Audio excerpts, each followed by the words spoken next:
शिकार करणाऱ्यांविरोधात बातमी दिल्याच्या रागातून तिघा शिकाऱ्यांनी लोकमतचे म्हासुर्ले इथले वार्ताहर महेश आठले यांना जीवे मारण्याची धमकी देत त्यांची काजू बाग पेटवून देण्याचा प्रयत्न केला।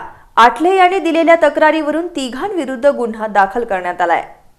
महेश आठले यांनी म्हासुर्ली आणि परिसरात मोर लांडोर भेकर यांची राजरोसपणे शिकार होत असल्याची बातमी दिली होती। याचा राग मनात धरून चंद्रकांत बाचनकर, रामचंद्र बाचनकर, प्रकाश बाचनकर आणि केरबा माने यांनी आठले यांना जीवे मारण्याची धमकी देऊन त्यांची काजूची बाग पेटवण्याचा प्रयत्न केला। आठले यांनी याबाबत राधानगरी पोलीस ठाण्यात तक्रार दाखल केली आहे। या तक्रारीवरून पोलिसांनी संबंधितांवर गुन्हा दाखल केलाय।